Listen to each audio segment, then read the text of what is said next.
Burkina Faso an fɛ yan seliba boliboli a da ɲagaɲaga bɛɛ lajɛlen belen ka se ka layasaga sɔrɔ k'a faga.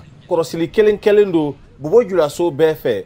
Sirabadaw, kogojuw, sugufiyɛw, saga falen don yɔrɔ bɛɛ nka sanbaga yɛrɛ le taara ɲina. Tiɲɛ lo ko gɛlɛya bɛ dugu la nka saga sɔngɔ mɔgɔ caman fɛ olu y'o bali a san ma. Feerelikɛlaw ani sannikɛlaw olu bɛ kuma fɔ k'a fili ɲɔgɔn kan.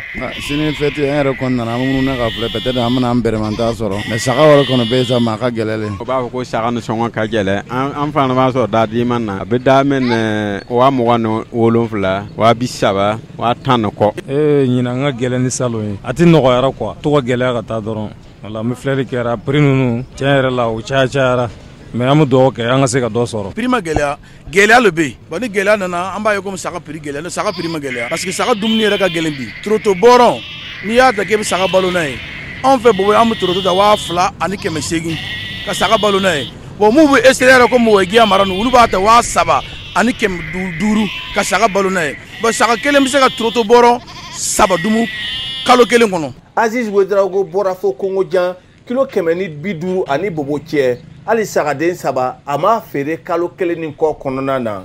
Ne tɔgɔ ye Ouedraogo Abdul Aziz ye a mais tiɲɛna saga lɔgɔ tɛ yen dɛ saga lɔgɔ man ɲi dɔw yɛrɛ bɛ yen i b'a san 15,000 ni sera o b'a san na 13 12 donc problème don dumuni fana sɔngɔ ka gɛlɛn ne bɛna dumuni bɔrɔ san dɔw yɛrɛ dumuni bɔrɔ yɛrɛ dɔw bɛ a sera 7,000 donc dɔw yɛrɛ fana bɛ yen 2,000 donc solution tɛ yen quoi.